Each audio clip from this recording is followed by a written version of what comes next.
द्रौपदी के साथ पांडव वनवास के अंतिम वर्ष अज्ञातवास के समय में वेश तथा नाम बदलकर राजा विराट के यहाँ रहते थे। उस समय द्रौपदी ने अपना नाम सौरंध्री रख लिया था और विराट नरेश की रानी सुदेशना की दासी बनकर वह किसी प्रकार समय व्यतीत कर रही थी।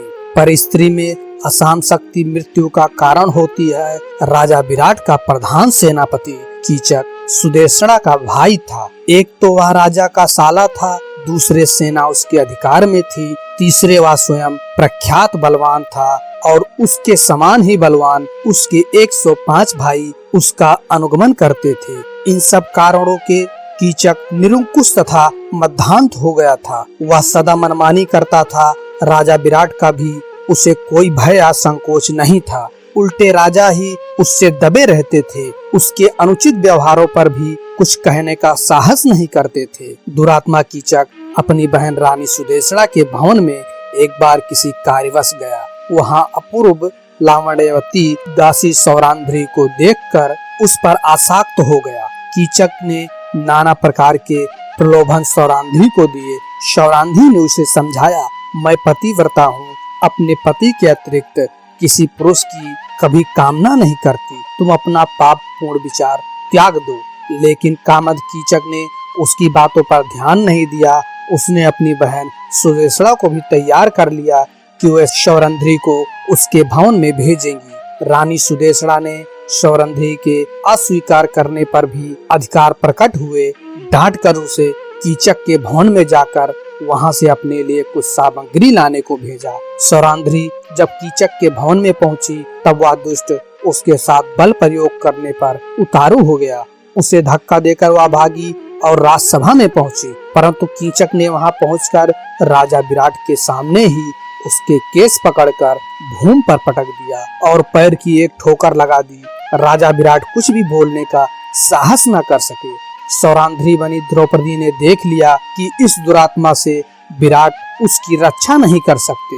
कीचक और भी गुष्ट हो गया। अंत में व्याकुल होकर रात्र में द्रौपदी भीमसेन के पास गई और रोकर उसे भीमसेन से अपनी व्यथा कही। भीमसेन ने उसे आश्वासन दिया। दूसरे दिन सौरांध्री ने भीमसेन की सलाह के अनुसार कीचक से प्रसन्नता पूर्वक बातें की और रात में उसे नाट्यशाला में आने को कह दिया। राजा विराट की नाट्यशाला अतापुरा की कन्याओं के नृत्य एवं संगीत सीखने के काम आती थी। वहां दिन में कन्याएं गान विद्या का अभ्यास करती थी, किंतु रात्रि में वह सूनी रहती थी। कन्याओं के विश्राम के लिए उसमें एक पलंग पड़ा था। रात्रि का अंधकार हो जाने पर भीमसेन चुपचाप आकर नाट्यशाला के उस पलंग पर सो गए। कामांध कीचक सज धज कर वहां आया और अंधेरे में पलंग पर बैठकर भीमसेन को सौरांध्री समझकर उसके ऊपर उसने हाथ रखा। उछलकर भीमसेन ने उसे नीचे पटक दिया और वे उस दुरात्मा की छाती पर चढ़ बैठे। कीचक बहुत बलवान था। भीमसेन से वह भिड़ गया। दोनों में मल्ल युद्ध होने लगा, किंतु भीमसेन ने उसे शीघ्र ही पछाड़ दिया और उसका गला घोंटकर उसे मार डाला। फिर उसका मस्तक तथा हाथ पैर इतने जोर से दबा दिए कि सब धड़ से भीतर घुस गए। कीचक का शरीर एक डरावना लोथड़ा बन गया। प्रातःकाल सौरांध्री ने ही लोगों को दिखाया कि उसका अपमान करने वाला कीचक किस दुर्दशा को प्राप्त हुआ, परंतु कीचक के 105 भाइयों ने सौरांध्री को पकड़कर बांध लिया। वह उसे कीचक के शव के साथ चिता में जला देने के उद्देश्य से शमशान ले गए। सौरांध्री क्रंदन करती जा रही थी। उसका विलाप सुनकर भीमसेन नगर का परकोटा कूदकर शमशान पहुँचे। उन्होंने एक वृक्ष उखाड़कर कंधे पर रख लिया और उसी से कीचक के सभी भाइयों को यमलोक भेज दिया। सौरांध्री के बंधन उन्होंने काट दिए। अपनी कामासक्ति के कारण दुरात्मा कीचक मारा गया और पापी भाई का पक्ष लेने के कारण उसके 105 भाई भी बुरी मौत मारे गए।